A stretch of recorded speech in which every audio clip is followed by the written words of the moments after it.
Olá, eu sou a Basília Rodrigues e este é o Sala de Imprensa, o programa que entrevista quem é notícia. A convidada desta edição é a ministra de Direitos Humanos, Macaé Evaristo, professora, assistente social, mestre em educação e doutora honoris causa pela Universidade Federal de Ouro Preto. Ela também foi secretária de Educação de Belo Horizonte e do Estado, Minas Gerais.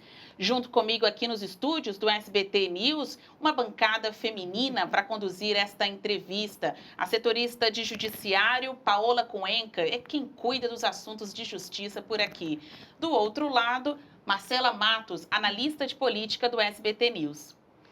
Ministra, muito obrigada pela sua presença aqui nos nossos estúdios em Brasília. Eu quero começar falando sobre anistia. Esse assunto, essa palavra, que está super popular nos dias de hoje, tentando traçar um paralelo com a anistia que foi estabelecida no Brasil após o fim da ditadura militar, mais de 40 anos do fim do regime ditatorial, e a anistia que é falada, que muitos querem provocar nos tempos atuais, daqueles que foram condenados pelo 8 de janeiro.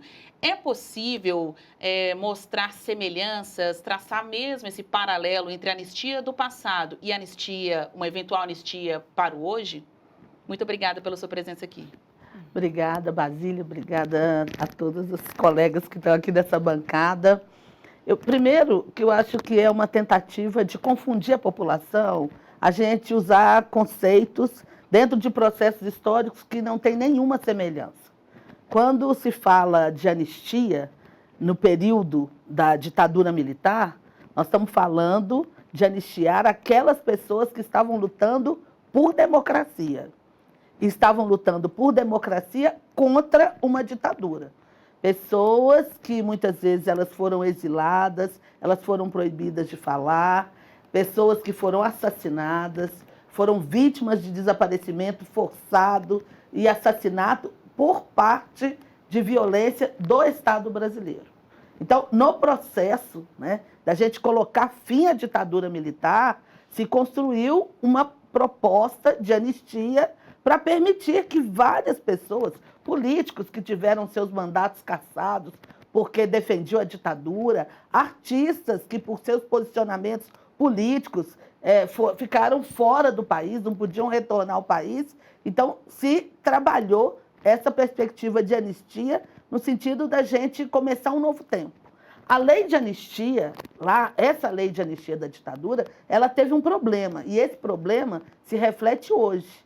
Porque as pessoas que prenderam e que mataram e que assassinaram, elas pegaram carona, na anistia dos que estavam lutando pela democracia, para não ser efetivamente responsabilizadas pelo crime que cometeram.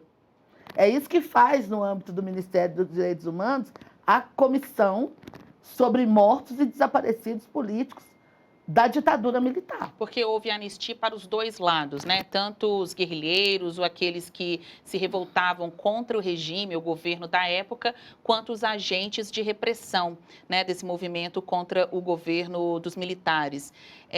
A senhora acha que isso precisa ser revisto?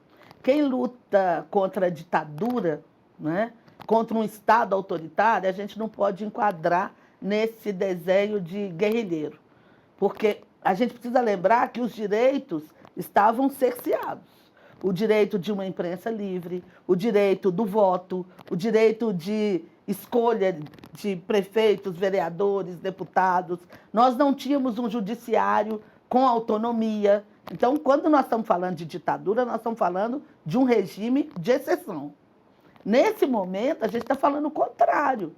Nós estamos numa democracia, nós tivemos eleições livres, eleições devidamente reconhecidas, e aqueles que não aceitaram perder as eleições tentaram dar um golpe, ou seja, tentaram reativar um modelo autoritário para o Brasil, inclusive tramando mortes de pessoas, tanto do executivo, do ex-presidente Lula, do vice-presidente Geraldo Alckmin, de ministros da Suprema Corte. Então, é muito importante a gente entender isso, o processo que nós estamos vivendo hoje. E uma outra coisa, Basília, todas essas pessoas, elas foram presas, elas passaram por julgamento, elas tiveram direito à plena defesa e elas estão cumprindo suas penas, né? Assim como qualquer pessoa entre nós que se faz alguma coisa, se comete um ato criminoso, não é? Passa pelo devido processo de julgamento e vai cumprir sua pena. Os dados oficiais apontam que 1.600 ações penais foram abertas em função daquele 8 de janeiro de 2023.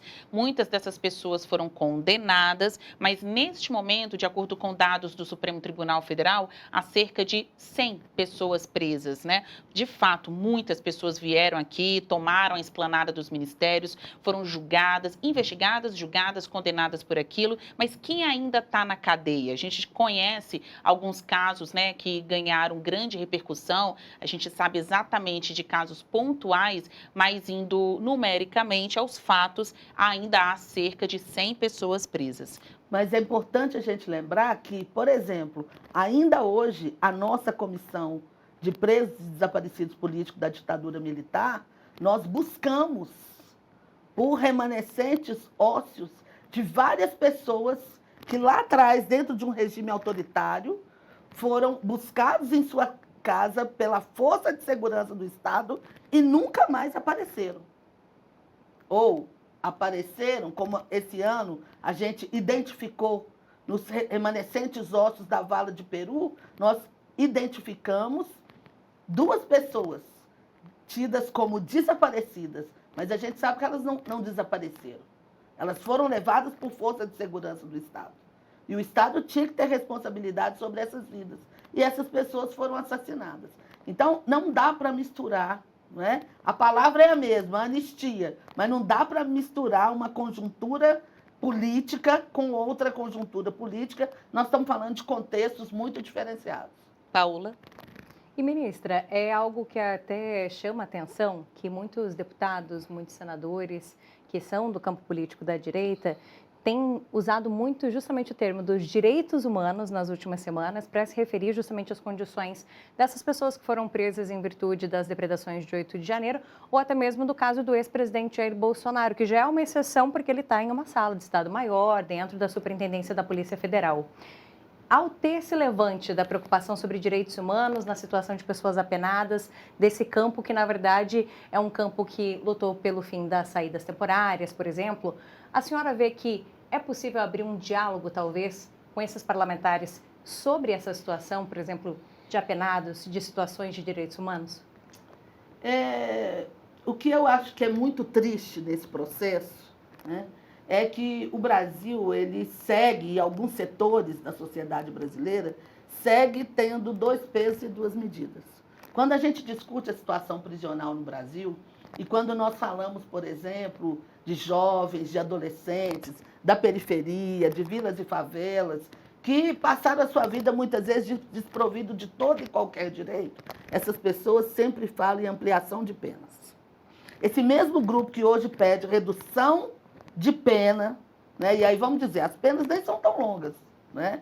E as condições de cumprimento dessas penas também são bastante distintas do que cumpre pessoas que hoje, às vezes, elas estão aprisionadas porque cometeram, às vezes, um ato infracional, um crime de menor monta e não tem dinheiro para pagar advocacia. Porque discutir tudo isso é, inclusive, discutir acesso à justiça. Quem no Brasil tem acesso à justiça? Essa é uma luta do nosso campo dos direitos humanos. Garantir que todas as pessoas tenham acesso à justiça. Todas as pessoas têm o direito a se defender, a ter o devido processo legal, mas o acesso à justiça, ele também é diferenciado em função do poder aquisitivo das pessoas. E aí também acaba nos colocando num patamar seletivo do que a gente pode chamar de justiça. Isso, para mim, é uma preocupação.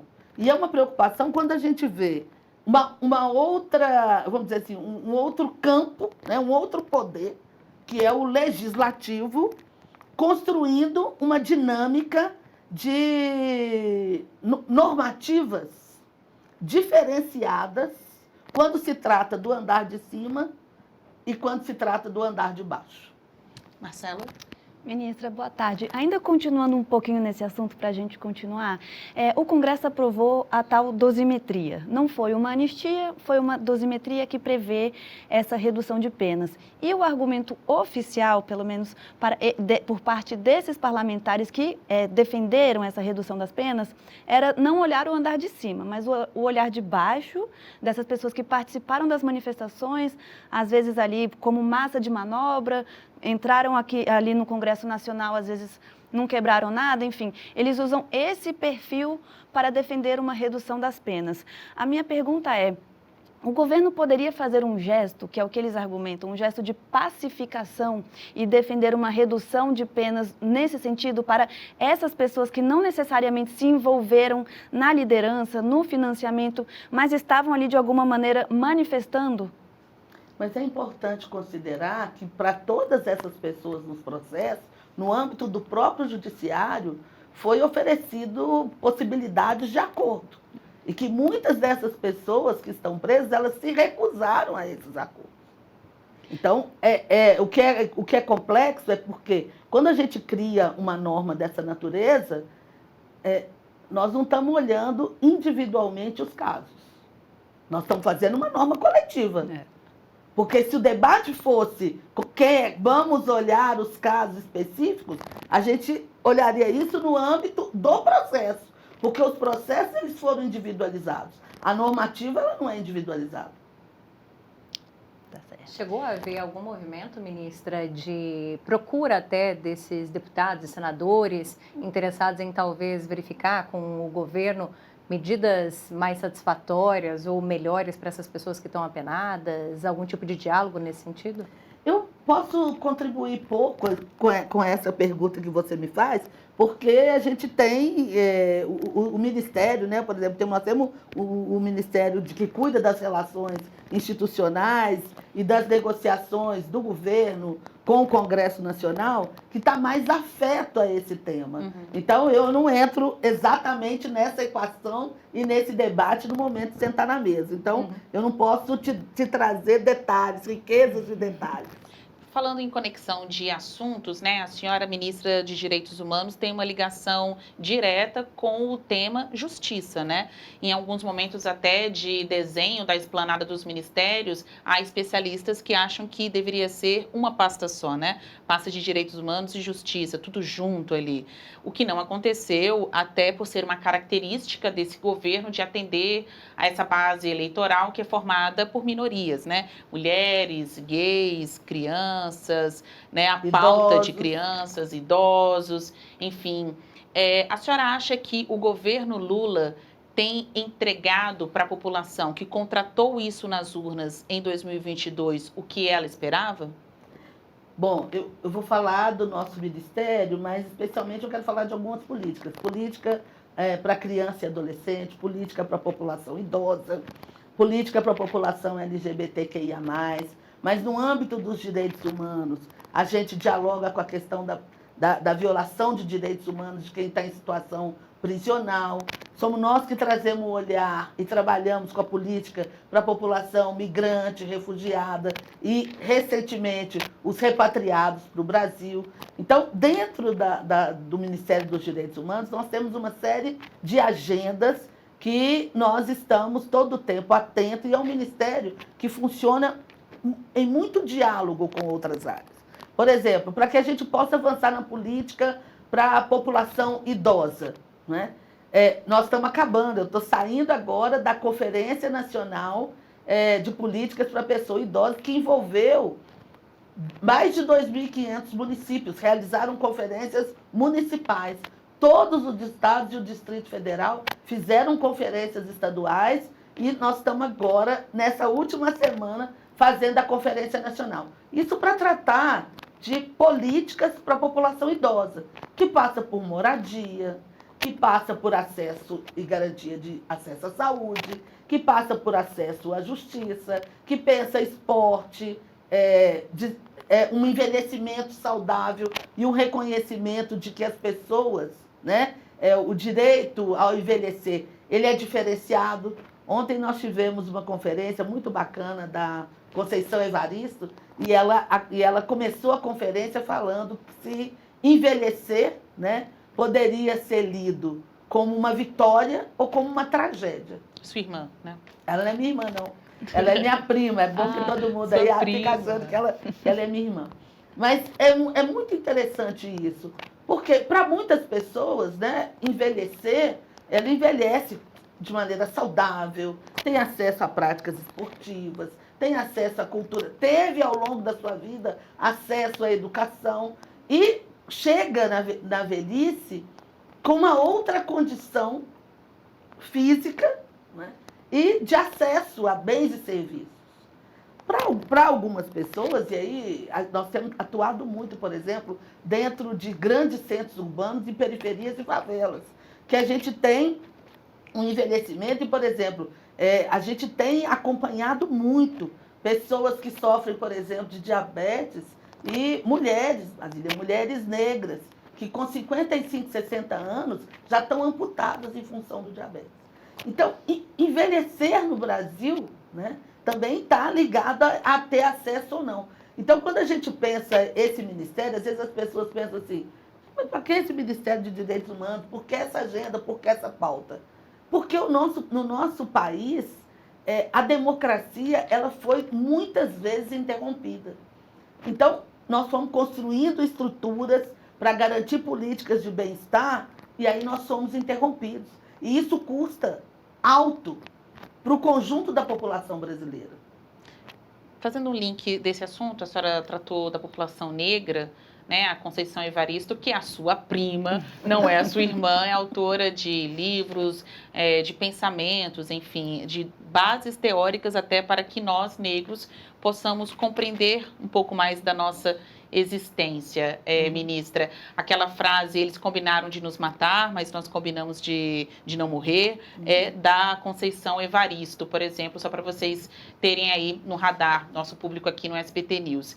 Recentemente, o Supremo Tribunal Federal reconheceu a existência do racismo estrutural no Brasil e determinou uma série de medidas das instituições públicas, da sociedade civil, para que este mal, que é o racismo, que é como uma chaga para a nossa sociedade, 138 anos após o fim da escravidão, você ainda ter isso que asfixia a população negra no país, as práticas racistas e estruturais. Mas, por favor, me responda, como que a gente vai conseguir combater de maneira sistemática também, já que o racismo estrutural tem método, este mal no país? Bom, eu vou trazer aqui alguns exemplos que eu acho que eles são bem concretos. Porque no âmbito do nosso ministério, por exemplo, nós acompanhamos os casos de violação de direitos humanos que o Brasil é condenado ou foi condenado na Corte Internacional. E eu quero dar um exemplo concreto que a gente entende como opera o racismo estrutural. Nós temos um caso no Brasil de uma mulher negra do município de Belford Roxo que procurou o sistema de saúde, esse caso ele é antigo, mas nós fomos condenados recentemente. Várias vezes em trabalho de parto, e ela foi mandada de volta para casa. E ela veio a óbito. Ela morreu no parto por negligência, por falta de assistência do Estado. Uma das coisas que o movimento negro mais denuncia no Brasil é a violência obstétrica, porque mulheres negras, elas são reiteradamente vítimas de violência obstétrica. Uma mulher negra chega no hospital, no trabalho de parto, não é incomum, especialmente mulheres que da minha geração, fiz 60 anos, né? As pessoas dizerem, tá gritando de dor? Não gritou quando foi fazer o filho, né? As mulheres não tinham acesso a tomar uma anestesia. As mulheres não tinham acesso a um pré-natal adequado. Então, quando nós estamos falando de romper com esse racismo estrutural, primeiro a gente precisa, porque muitas vezes fica parecendo que é um crime que não tem autoria. Né? Um crime perfeito, né? É um crime perfeito, porque ele não tem autoria. Né? Mas nós difícil materialização, ainda tem um estigma, né, de achar que o negro é que está provocando a situação de racismo Isso. ou aumentando a situação, distorcendo a narrativa para criar confusão. Exatamente. Diante desse cenário, como é que combate? Então, por exemplo, nesse caso, o Ministério da Saúde tem trabalhado na construção da rede Aline, que é para pensar e que é para estruturar um serviço de atenção e acolhimento a mulheres. Quer dizer, garantia do pré-natal adequado, né? Acesso à informação. Cada vez mais a gente ter maternidades humanizadas. Né? Então, isso tudo é a gente rompendo com esse racismo que a gente fala estrutural. Eu vou dar um outro exemplo, que é uma política que nós articulamos junto com o Ministério da Justiça. Garantir que se tenha uma interligação entre maternidades e cartórios. Quais são as crianças no Brasil que ainda não têm acesso ao registro civil? Nós mapeamos os municípios brasileiros onde crianças têm mais dificuldade de ter acesso ao registro civil. O que nós estamos fazendo nesses municípios? Acabei de inaugurar uma unidade lá em Soure, no Marajó, ligando a maternidade ao cartório. Então, agora, quando a criança nasce, a família já sai da maternidade, a criança com o registro civil e com o CPF. Então, como que combate esse racismo? Com políticas públicas, com investimento público. E aí, eu preciso dizer que no Brasil se vende muito uma ideia, né, de que, e os economistas adoram essa ideia, nós precisamos ter um Estado pequeno, o Estado precisa ser enxuto.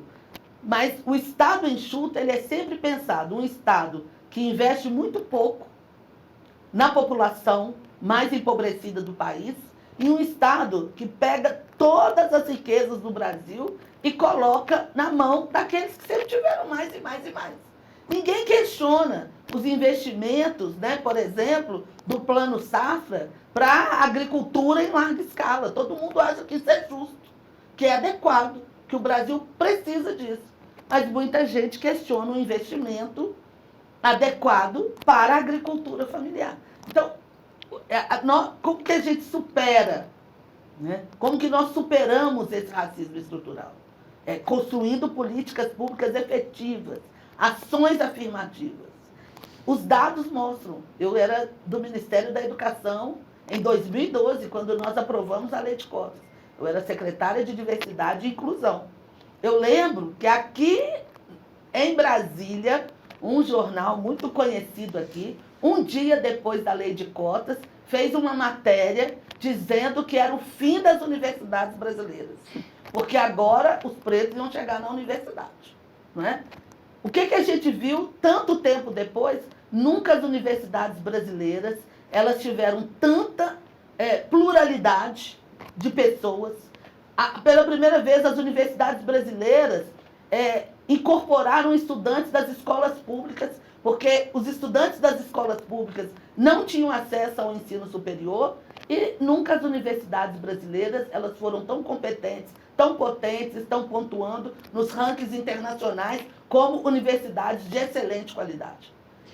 Então, desfazer essa ideia, que é uma ideia racista de que a população negra, de que a população indígena, isso vale também para a população empobrecida, que está dentro de vila e favela, que vive muito preconceito, isso vale para as mulheres, de que nós temos uma menos-valia, que nossos corpos valem menos, que nós não temos inteligência, não é? As pessoas acham que a gente não é capaz de pensar, que nós não temos inteligência, que nós não podemos resolver e ter autonomia sobre o nosso corpo. Nós podemos. E o Brasil será uma potência muito maior, quanto mais trabalhar na redução das desigualdades. Não faz muito tempo que o Brasil nacionalizou aquele feriado da consciência negra, né? Que ocorre em novembro. Agora, a partir dessa decisão do STF reconhecendo o racismo estrutural, a senhora entende que uma medida é a criação de mais cotas, mais reserva de vagas para pessoas negras, até para tornar esses lugares públicos mais plurais. Mas será mesmo suficiente quando a gente pensa quantas pessoas hoje no Brasil já foram condenadas, presas por serem racistas ou por cometerem injúria racial? A nossa Constituição prevê que racismo é crime inafiançável, imprescritível, mas apesar do conceito muito bem elaborado, até a partir de decisões como esta do Supremo, o que acontece na prática? Essas pessoas não são penalizadas. Eu acho que essa decisão do Supremo, ela nos ajuda, né? Ela nos ajuda, inclusive, na orientação dos diferentes tribunais. Eu quero só que as pessoas compreendam. Para combater o racismo, a gente precisa de ações afirmativas. Ações afirmativas não é só cota no serviço público e cota nos concursos públicos. Eu vou dar um exemplo. Quando a gente faz política de moradia, eu vou dar um exemplo do Minha Casa, Minha Vida. Quando nós fazemos uma política de moradia e nós falamos assim, olha, nós queremos atuar na política para a população em situação de rua, a primeira coisa que a gente precisa fazer é garantir moradia. Então, nós vamos fazer um percentual dessas residências, dessas casas do faixa 1 e destinar para a população que está em situação de rua. Então, a gente pensar como que no conjunto das políticas públicas nós vamos construindo possibilidades de focalização que permitam as pessoas poderem avançar do ponto de vista de sair da sua condição de extrema pobreza e pobreza. Isso vale para o Bolsa Família, mas isso vale, é uma das questões que eu tenho conversado muito com a CUFA, por exemplo, para que a gente pense políticas de desenvolvimento econômico... Central Única das Favelas, CUFA. Para vilas e favelas. Quantas mulheres hoje, mulheres negras, são empreendedoras? Quantas mulheres, e aí nem vou fazer o recorte de mulheres negras, quantas mulheres elas são empreendedoras dentro das suas comunidades e, às vezes, gente, elas precisam de R$2.000, R$3.000, para fazer um investimento, por exemplo, e comprar equipamentos para montar uma boa cozinha para que ela possa avançar com o seu negócio. E elas não conseguem esse investimento, por exemplo, a fundo perdido ou a juros baixos. Quando é que nós vamos pensar, né, que também o acesso a financiamentos públicos, a financiamentos pode ser pensado para essa população que quer trabalhar, que quer fazer, que tem seu pequeno negócio, que tem ideias maravilhosas e que às vezes precisa, sabe, daquela primeira ali, daquele primeiro apoio. Então, as pessoas precisam compreender isso. E isso é opção política. É opção política pensar num processo de pandemia se eu vou ou não trabalhar para garantir que as pessoas possam se preservar. Olha, o Brasil, o que aconteceu no Brasil na pandemia é uma coisa absurda. Nós somos o país do mundo que mais pessoas morreram em função da pandemia do Covid-19. 700 mil pessoas. Os governos, eles têm que ter responsabilidade. É isso que a gente precisa trabalhar. E romper com o racismo estrutural é uma agenda que precisa começar em cada município brasileiro, nos diferentes setores. Porque também isso não é... Muitas vezes as pessoas pensam, beleza, o STF aprovou, problema aí do Ministério da Igualdade Racial, problema aí do Ministério dos Direitos Humanos. E ainda sobre direitos humanos, às vezes as pessoas, elas relativizam muito a pauta dos direitos humanos. Sim, as pessoas relativizam muito, até que elas precisem. A gente vai agora para um breve intervalo do nosso Sala de Imprensa com a ministra de Direitos Humanos, Macaé Evaristo, e na volta a gente vai falar sobre a população de rua no Brasil e também sobre a situação dos deportados dos Estados Unidos, os brasileiros que foram expulsos pelo governo de Donald Trump e estão sendo repatriados aqui no nosso país. E claro, não vamos fugir de outras polêmicas. Falar sobre como anda o clima no Ministério de Direitos Humanos, hoje comandado por Macaé Evaristo, ela que assumiu o cargo em meio a uma crise no governo Lula.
voltamos a apresentar o Sala de Imprensa, hoje com Macaé Evaristo, ministra de Direitos Humanos. Ministra, a senhora assumiu o cargo em meio a uma das maiores crises do governo Lula para substituir o ex-ministro de Direitos Humanos, Silvio Almeida, acusado de assédio sexual.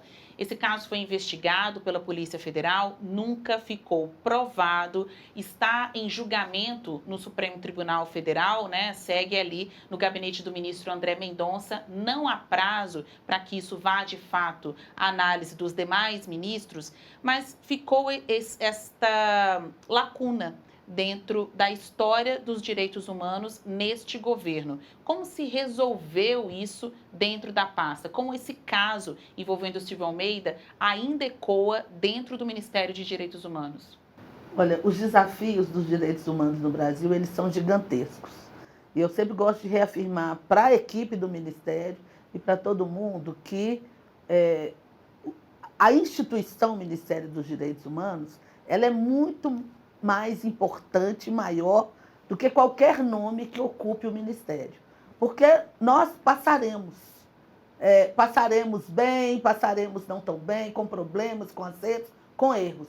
A instituição Ministério dos Direitos Humanos, ela precisa permanecer porque ela é importante no aprimoramento da democracia brasileira. E é isso o nosso trabalho. Internamente, nós aprimoramos processos internos, nos que diz respeito a assédio. E é importante a gente compreender que, eu falo, tanto no setor público quanto no setor privado, nós não temos ainda, eu falo, nem vocabulário adequado para lidar com determinadas situações e para construir processos. Eu falo que são processos de responsabilização e processos de cura, que nós precisamos fazer dentro das nossas instituições. E o caso de assédio, seja moral, seja sexual, de violência contra o trabalhador, a trabalhadora, contra a mulher, esse é um tema que, primeiro, a gente precisa dar conta de falar dele. Segundo, é preciso construir procedimentos para que a gente consiga evitar que casos, muitas vezes, cheguem a situações graves porque elas não foram devidamente tratadas no início dos processos. Então, o nosso ministério, ele segue, e eu quero dar exemplos para você. Esse ano, nós fizemos 3 conferências nacionais de políticas para a população LGBTQIA+, nacional de direitos humanos e conferência de política para pessoas idosas. Nós estamos terminando o ano entregando para municípios brasileiros 40 pontos de apoio para a população em situação de rua. E vamos entregar mais, porque já negociamos para o próximo ano, no orçamento do Ministério, mais investimento para políticas para a população em situação de ruas. Nós avançamos para garantir 3% das unidades do Minha Casa Minha Vida faixa 1 para a população em situação de rua. Nós temos trabalhado e conseguimos chegar em todos os estados da federação com escolas de conselho. Nós avançamos, nós temos um sistema que os conselheiros tutelares do país são chamados e são convocados a usar, em que a gente vai poder sistematizar todos os casos de violação e abuso contra criança e adolescente. Só neste ano, quando eu cheguei, nós tínhamos 21% dos municípios brasileiros, desde que esse sistema foi criado, que já tinha mais de 10 anos. Só esse ano nós ampliamos e estamos terminando o ano com 29% dos municípios brasileiros. E eu falei que essa é a minha meta para o ano de 2026, que é chamar todos os prefeitos, todos os governos do estado e dizer, olha, nós desenvolvemos um sistema, ele é potente, todo mundo vai conseguir olhar para o seu município, para a sua região, para o seu estado, saber onde é que nós estamos tendo o maior número de violação e exploração contra criança e adolescente e atuar. Então, o Ministério, eu acho que ele está cumprindo o seu papel. Nós atuamos no caso da população retornada, repatriada ao Brasil, estabelecemos um novo parâmetro, uma nova forma de atuar, porque até então, muitas vezes, a gente atuava com brasileiros no exterior só do ponto de vista consular, não é? Achando que é expedir visto, que é organizar os registros das crianças brasileiras, filhos de brasileiros que nascem no exterior, e nós estamos trabalhando fortemente com a população que foi repatriada, mas também num diálogo permanente com lideranças brasileiras que estão nos Estados Unidos, para a gente pensar como instituir mecanismos de acompanhamento dos desafios dessa população. Me perdoe voltar a esse ponto que eu sei que é crítico, incômodo mesmo falar de assédio associado a figuras do Ministério de Direitos Humanos. Mesmo após a saída do ex-ministro Silvio Almeida, um caso que ainda precisa ser mais bem elucidado, funcionários da pasta continuaram a fazer denúncias por assédio moral. O Ministério Público do Trabalho concluiu que o número de casos até aumentou de uma gestão para outra, ou seja, na gestão da senhora. É isso mesmo? O que está acontecendo lá dentro do Ministério de Direitos Humanos que algumas situações, expedientes de trabalho, enfim, né, do convívio ali entre as pessoas, chefes e subordinados, estão sendo classificados de assédio? O que é muito importante a gente considerar é que no momento que nós estruturamos mecanismos de escuta das pessoas, é natural que os casos apareçam e venham à tona. O que a gente tinha e qual que era a grande reclamação quando eu cheguei? Que nada avançava e que nada era apurado.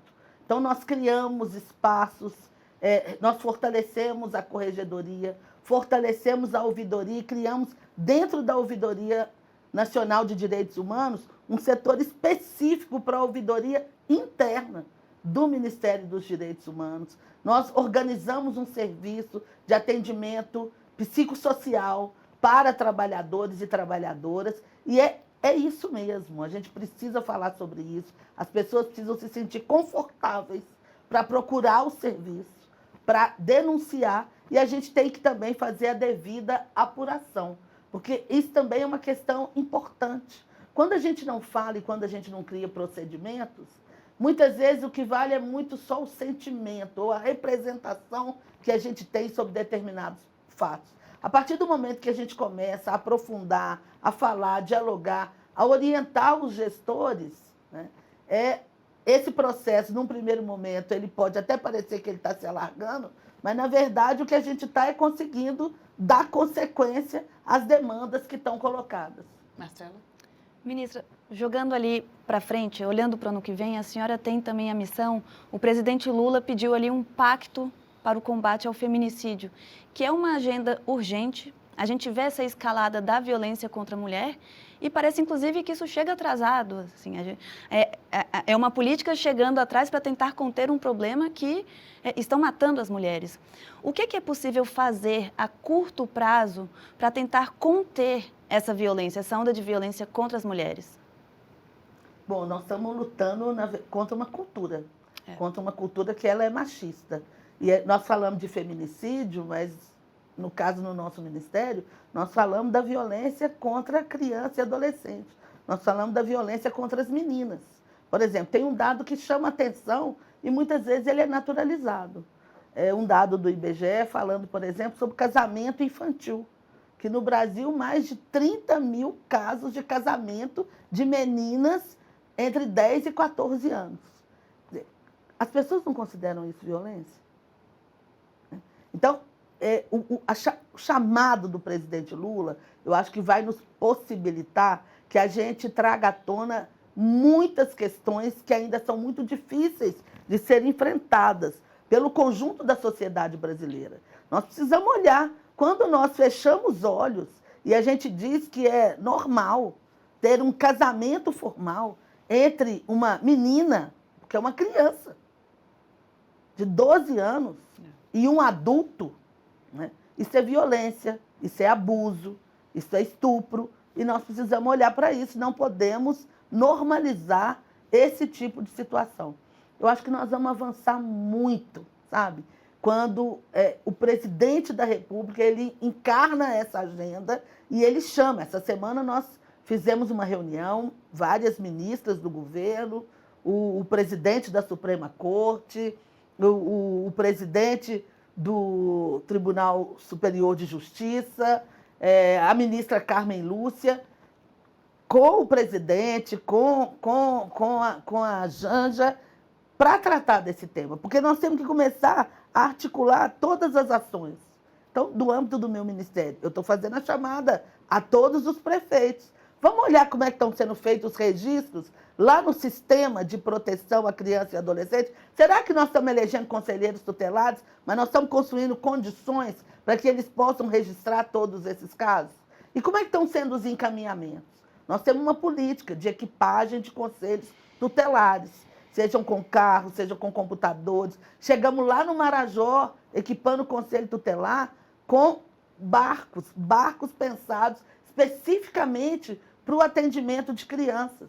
Então, tudo isso, eu acho que a gente vai criando uma rede de fortalecimento da proteção, que começa na proteção das meninas contra a violência, contra o abuso, contra o estupro, e chega às mulheres, porque os nossos corpos, eles são violados de muitas formas, E eu quero aproveitar aqui esse momento e lembrar, por exemplo, eu quero prestar aqui a minha solidariedade às gestoras do SBT. Porque, às vezes, nós sofremos a morte física, mas a gente também sofre uma morte que é a morte de negação da nossa competência e do nosso trabalho. E só para concluir, dizer que eu adorei o Chaves.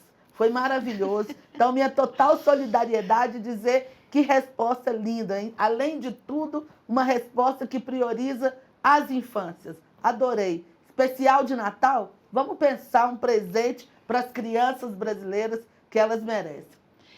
A sua área lida com temas muito delicados, espinhosos, né? Que nem sempre dá para ter esse jogo de cintura, né? Por isso que a gente está nesse programa aqui recebendo a ministra Macaé Evaristo, desenhando vários dos seus pensamentos, nos explicando várias dessas políticas públicas. E são muitos temas, né, Paola? Um dos pontos até que a gente estava aqui debatendo antes, a gente viu há meses atrás a situação, principalmente das pessoas que foram deportadas dos Estados Unidos, que teve uma questão de direitos humanos, pessoas estavam algemadas ali naquelas aeronaves, enfim, todo o tratamento dessas pessoas, que como a gente sabe, existe o debate sobre o que é uma pessoa ilegal ou uma pessoa que não está regularizada, mas, acima de tudo, uma pessoa que estava vivendo ali e que simplesmente é tirada do local onde estava, dos seus bens, das suas relações ali.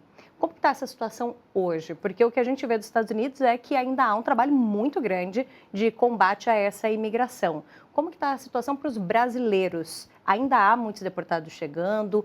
Como que o Ministério tem atuado? Bom, nós temos atuado primeiro na garantia de um acolhimento humanizado nesse retorno.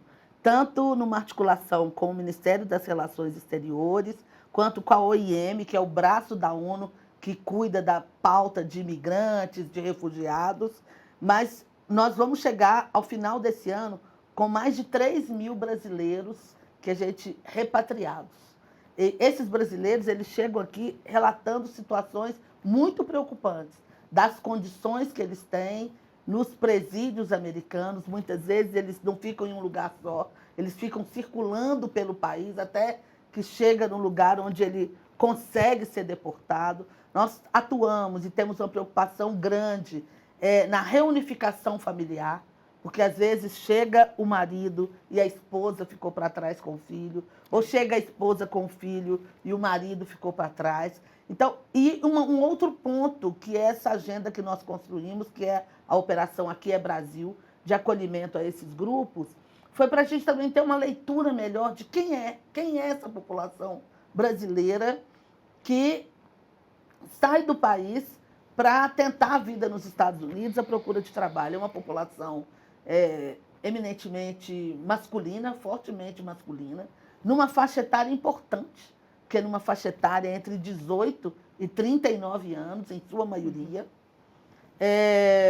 Tem chegado famílias, né? A maioria retorna sozinho, mas a gente também tem recebido famílias, num percentual de 10% dos que retornam. Chega o marido, a esposa, ou a mulher e o filho. E casos, por exemplo, que revelam, muitas vezes, uma fragilidade de processos institucionais nossos. Tem um caso que eu gosto muito de relatar, porque está ligado diretamente a essa pauta que eu trouxe hoje de violação de criança e do adolescente. Sim. Nós recebemos uma senhora de mais de 40 anos, que é uma brasileira. Ela foi adotada por um homem americano no interior de São Paulo há mais de 30 anos atrás.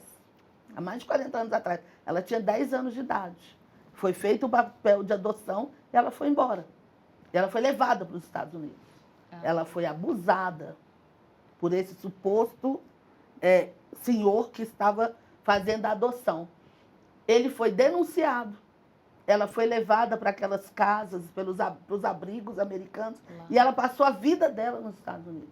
Mas ela nunca teve regularizada a sua situação como cidadã americana. Ela não tem família no Brasil e ela não tem família nos Estados Unidos, mas ela tem uma vida construída lá, porque ela fala inglês, ela já não fala português, e ela foi retornada, né? Então, esses casos, eu falo, eles, nesse momento, quando a gente olha com cuidado para quem é essa população que a gente está acolhendo, acende na nossa cabeça, né, uma série de questões que, olha como que é importante a gente cuidar dos processos de adoção quando nós estamos trabalhando com processos de adoção internacionais. Como que nós que pensamos direitos humanos e direitos humanos de criança e adolescente, como que nós podemos incidir para ter um acompanhamento, para ter uma política, né, de acompanhamento dessa criança quando sai do país. Isso é o que eu me defronto todo dia. Às vezes as pessoas que querem combater os direitos humanos falam, vocês só pensam direito de bandido. Eu falo, não, a gente defende criança, por exemplo. Criança que saiu do país, foi levada muitas vezes pelo pai sem consentimento da mãe. Ou a mãe que casou no exterior e que está lá sofrendo violência e que precisa voltar para o Brasil, tem que trazer suas crianças. Quem é que olha para esses casos? É o Ministério dos Direitos Humanos. Inclusive, ministra, eu vou aproveitar esse gancho para a gente encerrar aqui o programa, mais esta edição do Sala de Imprensa. Eu quero agradecer a sua presença aqui no SBT News. Todas as colocações feitas pela senhora durante este programa é uma pasta que lida com direitos, com dignidade, com limite de responsabilidades também, porque tem muita gente que acha que não está fazendo nada errado, né? Aí vem os direitos humanos e mostram o que é a verdade. Ministra, para a gente completar aqui, direitos humanos é direitos dos manos? Essa é uma clássica. Eu fico pensando que quem fala isso, né, pertence a um grupo onde funciona só os manos, né? Eu tô aqui, se eu tivesse que falar, eu preferia que fosse direito das manas, porque as mulheres nesse país, elas são aquelas que lutam por cuidado, por política de cuidado, e a gente cuida. Nós cuidamos das crianças, nós cuidamos dos idosos, nós queremos dignidade para todo mundo. É muito difícil as mulheres que não se sensibilizam e não querem melhorar a vida do conjunto das pessoas. Vê uma pessoa sofrendo, vê uma pessoa doente, vai lá, faz um corre, organiza uma... Eu falo, a gente faz uma listinha de colaboração, tenta construir um apoio, né? A própria direito dos manos já diz muito desse machismo, desse racismo, desse patriarcalismo, de uma elite que se pensa acima das leis e acima dos direitos, né? Mas querem imputar isso ao conjunto da população. E a gente está lutando aqui para que cada pessoa nesse nosso país possa ter acesso, né, à educação, à saúde, a ser respeitada na sua dignidade, independente de onde que você nascer, independente da cor da sua pele, independente se você nasceu lá no interior ou se você nasceu na capital. Se você está tendo um direito seu que está sendo violado, que você consiga ter acesso à justiça, que a gente avance com políticas públicas emancipatórias. É isso que a gente quer, né? E a pauta de direitos humanos, ela é inalienavelmente ligada à pauta da democracia. É muito difícil as pessoas compreenderem, né, e valorizar a agenda da dignidade humana e dos direitos humanos se a gente tem uma democracia fragilizada, que não fortalece as suas instituições e que não cobra as responsabilidades de quem precisa ser responsabilizado. Por isso que eu falo, a gente precisa fazer que direitos humanos sejam uma realidade na vida das pessoas. Em outras palavras, direitos humanos é uma pauta de todos, né? Dos manos, das manas, dos mais pobres, dos mais ricos, brancos, negros, homens, mulheres. É uma enfim, pauta que nos unifica e que pensa a humanidade em cada um.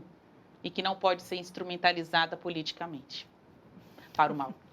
Bom, eu quero agradecer aqui a presença no SBT News da ministra de Direitos Humanos, Macaé Evaristo, a bancada feminina desta edição, Paola Cuenca, nossa setorista de judiciário, cuida dos assuntos da justiça. Eu decorei essa frase. E a Marcela Matos, analista de política do SBT News. Fiquem conosco e até o próximo programa.